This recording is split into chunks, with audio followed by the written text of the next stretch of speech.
নবীজি বললেন, শোনো, তোমরা এমন এক জিনিসকে খুব বেশি বেশি করে স্মরণ করো যা মানুষের জীবনের স্বাদকে ধ্বংস করে দেয়, মানুষের জীবনের আশা আকাঙ্ক্ষাকে ধ্বংস করে দিবে। তার নাম হলো মত। তোমরা মরণকে বেশি বেশি করে স্মরণ করো। স্মরণ করতে পারলেই জীবনের আশা আকাঙ্ক্ষা যেগুলো স্বাদ আছে সেইগুলো ধ্বংস করে দেবে। মানুষ দুনিয়াতে চায় অনেক কিছু করতে, হারামি পথে ইনকাম করতে চায়, দুনিয়াতে ভালো থাকতে চায়, কিন্তু শুনে লাও, তোমার যেটা স্বাদ আছে, তুমি যদি মরণকে স্মরণ করতে পারো, মরার পরে যে জগৎ আছে, সে কবর আছে, কিয়ামত আছে, পুলসিরাত আছে, জান্নাত পুলসিরাত আছে, জান্নাত জাহান্নাম আছে, এইরকম যদি তুমি স্মরণ করতে পারো, এই দুনিয়াটা মাত্র কিছুক্ষণের জন্য, কয়েক বছরের জন্য, যদি এই রকম তুমি যদি স্মরণ করতে পারো, তোমার জীবনে গুনাহ হতে পারে না, পারে না, পারে না। রাসূলুল্লাহর কাছে একজন আনসারীদের মধ্যে একজন ব্যক্তি এলেন। নবীজির কাছে একজন আনসারীর ভিতরে একজন ব্যক্তি এসে বললেন, ইয়া রাসূলুল্লাহ, ও দয়ার নবী গো, আপনি বলেন, বুদ্ধিমান নবী গো, আপনি বলেন, উত্তম মুমিনকে, কোন লোকটাকে উত্তম মুমিন বলা হয় আপনি বলেন। আল্লাহর নবী বলেন যে চরিত্রে সবচেয়ে ভালো, যার চরিত্র ভালো, আচার আচরণ ব্যবহার ক্যারেক্টার আখলাক যার সবচাইতে ভালো, ওই ব্যক্তি হলো উত্তম মুমিন। তার মানে উত্তম মুমিন হতে গেলে তোমার চরিত্র ভালো করতে হবে, তোমার আচার আচরণ ক্যারেক্টার ব্যবহার ভালো করতে হবে, তবেই তুমি উত্তম মুমিন বলা হবে তোমাকে। কারণ তোমার দ্বারাতে কেউ যেন কষ্ট না পায়, তোমার ব্যবহারে যেন সবাই সন্তুষ্ট হতে পারে, যার কাছে যাবে সেই যেন তোমার ব্যবহারে সন্তুষ্ট হতে পারে। তাই আল্লাহর নবী বলেন যে চরিত্রে সবচাইতে ভালো সেই হলো উত্তম মুমিন, সবচাইতে উত্তম মুমিন। এরপর নবীজিকে জিজ্ঞাসা করলেন, ইয়া রাসূলুল্লাহ, আপনি বলেন, এরপর বুদ্ধিমান মুমিন কাকে বলা হয়, কোন লোকটা বুদ্ধিমান মুমিন আপনি বলেন।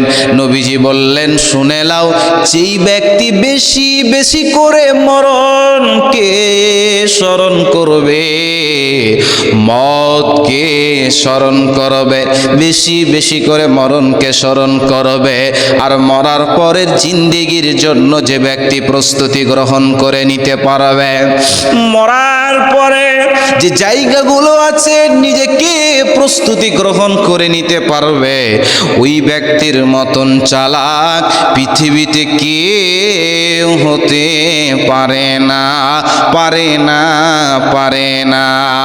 কারণ দুনিয়াতে মরণকে যদি তুমি স্মরণ করতে পারো, তোমার দ্বারাতে গুনাহ হতে পারে না। তুমি চিন্তা ভাবনা করবে, মওতের পরে আমাকে কবরে রেখে আসবে, তারপরে হিসাব হবে। যদি ভালো আমল করি তাহলে আমি জান্নাতে যাব, আর খারাপ আমল যদি হয় তাহলে আমাকে কঠিন জাহান্নাম যেতে হবে। যদি তুমি মওতকে বেশি বেশি স্মরণ করতে পারো আর মরার পরের জিন্দেগির জন্য প্রস্তুতি গ্রহণ করে নিতে পারো, তোমার কোনো চিন্তা রবে না, রবে না, রবে না।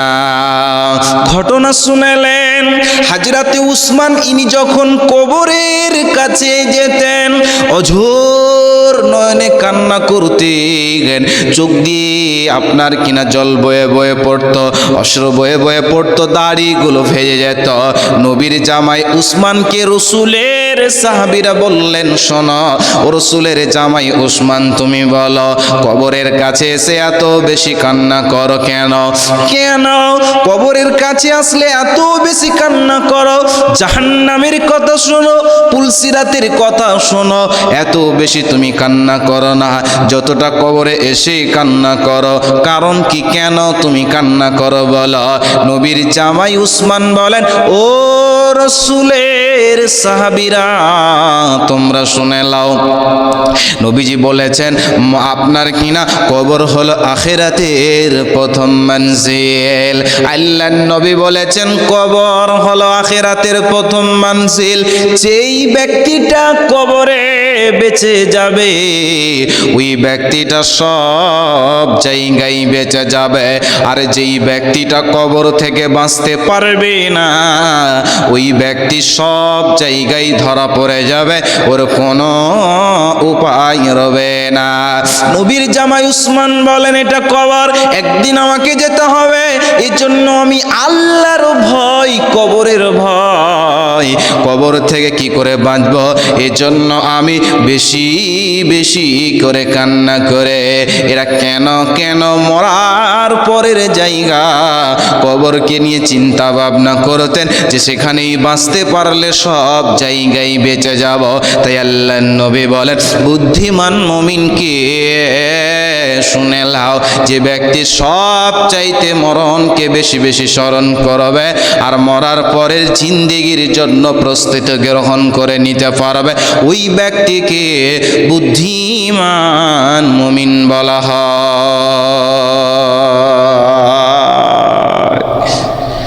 আজকালকার আমাদের গ্রামে বুদ্ধিমান মুমিনকে আল্লাহ নবী বললেন, যেই ব্যক্তি বেশি বেশি মরণকে স্মরণ করবে। গ্রামের ভিতরে যদি বলা হয় বুদ্ধিমানকে, চালাককে, বলবে যার দুটা চারটা গাড়ি আছে, বাড়ি আছে, ভালো বাড়ি করেছে। কে বলবে অমুকের ছেলে মাস্টার আছে, ডাক্তার আছে, ইঞ্জিনিয়ার আছে, প্রফেসর আছে, ওই ব্যক্তি চালাক। গ্রামের ভিতরে যার টাকা হয়েছে, একটু কথা বলতে পারছে, ওই নাকি চালাক। নবী বললেন না, চালাক সে নয়, যেই ব্যক্তি বেশি বেশি করে মরণকে স্মরণ করবে তার জন্য প্রস্তুতি গ্রহণ করে নিতে পারবে। দুনিয়া কয়দিনের জিন্দেগি, বাঁচবেন কতদিন কেউ বলতে পারবে? পারবে না। কিন্তু সেজন্য সে জায়গা আপনি যাবেন, মরার পরে যে জায়গাগুলো হবে ওর জন্য আপনি প্রস্তুতি গ্রহণ করে নিতে পারলেন, এর মতন চালাক পৃথিবীতে কেউ হতে পারে না। আর একটা কথা আপনাকে বলে দিন, আব্দুল্লাহ ইবনে রাওয়াহা, নবীজির বিখ্যাত সাহাবী আব্দুল্লাহ ইবনে রাওয়াহা, একদিন বিবির জাঙে মাথা রেখে ঘুমিয়ে পড়েছে, বিবির সঙ্গে গল্প করেছে। একদিন বিবির জাঙে মাথা রেখেছে, বিবি তার চুলগুলোকে বেউলি করে দিচ্ছে, আঁচড়ে দিচ্ছে, চিরুনি করে দিচ্ছে। কোনো বালিশ নেইনি, কোনো তাকিয়ে নেইনি, কিছুই নেইনি, বিবির জাংটাকে বালিশ বানিয়ে দিয়েছে। আব্দুল্লাহ ইবনে রাওয়াহা হঠাৎ তিনি সূরা মারিয়ামের আয়াত মনে পড়ে গেছে, ওয়া ইম মিনকুম ইল্লা ওয়ারিদুহা কানা আলা রব্বিকা হাতমান মাকদিয়া। আব্দুল্লাহ ইবনে রাওয়াহা এই আয়াতটা মনে পড়েছে আর তিনি কাঁদতে লেগেছে। কাঁদতে কাঁদতে কাঁদতে কাঁদতে বিবির জানটা ভিজে গেছে। বিবি হঠাৎ করে স্বামীর দিকে তাকিয়ে দেখছে বিবি স্বামী কেন কান্না করেছে। হঠাৎ করে বিবিও কাঁদতে লেগেছে, স্বামীর কান্নায় বিবিও কাঁদতে লেগেছে।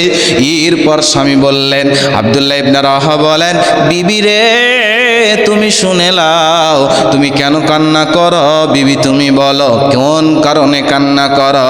তার বিবি বলেন, ও স্বামী জান, আপনি যেই কারণে কান্না করেন একই কারণে আমিও কান্না করি। আব্দুল্লাহ ইবনে রাওয়াহাকে বলেন, আপনি কেন কান্না করেন? আব্দুল্লাহ ইবনে রাওয়াহা বলেন, বিবি রে তুমি আমার আমার কান্নার আওয়াজ শুনেছ? তুমি কি আমার মুখের ভাষাটা শুনেছ? আমি মুখ দিয়ে কি উচ্চারণ করেছি তুমি শুনে নাও। আল্লাহ তাবারাকা ওয়া তাআলা বলেছেন, ওয়া ইম মিনকুম ইল্লা ওয়ারিদুহা কানা আলা রব্বিকা হাতমান মাকদিয়া। বিবিরে, আল্লাহ এমন একটা রাস্তা ওয়াজিব করে রেখে দিয়েছে, প্রত্যেক নবীকে, প্রত্যেক রসুলকে, প্রত্যেক পৃথিবীর মানুষকে যেতে হবে। আদম থেকে নিয়ে শেষ পর্যন্ত যতগুলো মানুষ পৃথিবীতে আসবে, ওই রাস্তাটা দিয়ে পার হয়ে পরপারে জান্নাত রয়েছে। যদি জান্নাতে যেতে হয়, যে ব্যক্তি জান্নাতে যাবে ওই রাস্তাটা পার হতেই হবে। পৃথিবীর মাস্টার, ডাক্তার, ইঞ্জিনিয়ার, প্রফেসর, আলেম, কামেল, মুফতি, মুহাদ্দিস, হাজি, গাজী সবাইকে পার হতে হবে, কেউ ছাড় পাবে না। বাইপাস কোনো রাস্তা নাই, ওই রাস্তাটা এত সংকীর্ণ, চুলের চাইতে পাতলা, একদম চুলের চাইতে পাতলা আছে, তরবারির চাইতে ধারালো। ওই রাস্তাটা এত সংকীর্ণ, ওই সংকীর্ণ রাস্তা দিয়ে পার হতে হবে। অতএব ওই রাস্তাটা দিয়ে কেমন করে পার হব? ওইটা আমার ভিতরে আল্লাহর ভয়, ওই পুলসিরাতের ভয় আমি কান্না করে। কেন এরা কান্না করেছেন? বিখ্যাত সাহাবীর পরেও জীবনে তারা আমল করেছেন, আল্লাহর কথা, নবীজির কথা মতন তারা জীবন গড়েছে। এরপরেও তারা মরবে, মরার পরে ওই জায়গাগুলো থেকে কেমন করে বাঁচবো, এজন্য তারা চিন্তা ভাবনা করতেন। আজকের মুসলমানের কোনো চিন্তা নেই, কোনো চিন্তা ভাবনা যে আমরা মরার পরে কি করে বাঁচবো, দুনিয়া নিয়ে ব্যস্ত রয়েছে, মরার পরের জিন্দেগিটা ভুলে গেছে মুসলমান। এজন্য মুসলমান, যদি তুমি বুদ্ধিমান মুমিন হবে আর ওই জায়গাগুলো থেকে যদি তুমি বাঁচবে, নিজেকে আমলের ময়দানে নিয়ে আসো, তবে তোমার বাঁচার উপায় রবে, কোনো চিন্তা রবে না। মা আমার বোনেরা, আপনাদেরকে একটা উপহার দিয়ে শুনেলেন। আপনাদের মতো মেয়ে, নবীর বিবি আম্মা জান আয়েশা একদিন জোরে ডুকরে ডুকরে কান্না করেছেন, অঝর নয়নে কান্না করছেন বাড়ির ভিতরে। কান্না করতে করতে চোখ দিয়ে অশ্রুগুলো বয়ে বয়ে পড়ছে। নবীজি বাড়ির ভিতরে এলেন, আসার পর নবীজি জিজ্ঞাসা করলেন, আয়েশা, আয়েশা রে, কেন তুমি কান্না করো? তুমি বলো কোন কারণে কান্না করো, কে তোমাকে কি বলেছে নাকি তুমি বলো। আল্লাহর নবীর বিবি আম্মা জান আয়েশা বলেন, ইয়া রাসূলুল্লাহ, ও দয়ার নবী গো, আমাকে কেউ কিছুই বলেনি।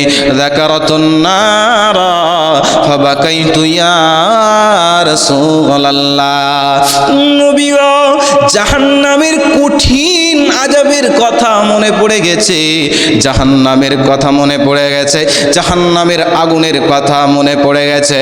নবী গো, সেই জাহান্নামের কথা ভাবতে ভাবতে, মনে করতে করতে আমি কান্না করতে লেগেছে। এরপর আম্মা জান আয়েশা চালাক মহিলা ছিলেন, নবীজিকে পাল্টা প্রশ্ন করে দিলেন, ইয়া রাসূলুল্লাহ, এটা তো দুনিয়া, এখানে হাসি খেল তামাশা, এটা তো দুনিয়া, আপনি, আপনার বিবি, আমি কান্না করছি, এই জন্য আপনি জিজ্ঞাসা করলেন আয়েশা কেন তুমি কান্না করো, তুমি বলো কে তোমাকে কি বলেছে। নবী গো, কাল কিয়ামতের দিনে হাসরে মাহশার কঠিন দিন, জটিল দিন হবে। সেদিন যদি তোমার বিবি আয়েশা যদি কান্না করে, সেদিন কি আপনি বলবেন, আয়েশা রে কেন তুমি কান্না করো, এই কথাটা কি জিজ্ঞাসা করবেন? আল্লাহর নবী বলেন, শোনো, এমন একটা জায়গা হবে, তিনখানা মৌকা জায়গা এমন হবে, পৃথিবীর কেউ কাউরির নবীর দিকে তাকাতে পারবে না, আমি নবী তোমার দিকেও তাকাতে পারবো না। অতএব নবীর বিবি হওয়ার পরে মরার পরের জিন্দেগির জন্য কান্না করে কেমন করে জাহান্নাম থেকে বাঁচব। তাই আল্লাহ নবী বলেন, শোনো, মরার পরের জায়গার জন্য যে নিজেকে প্রস্তুতি গ্রহণ করে নিতে পারবে, এর মতন চালাক পৃথিবীতে কেউ হতে পারে না, পারে না, পারে না।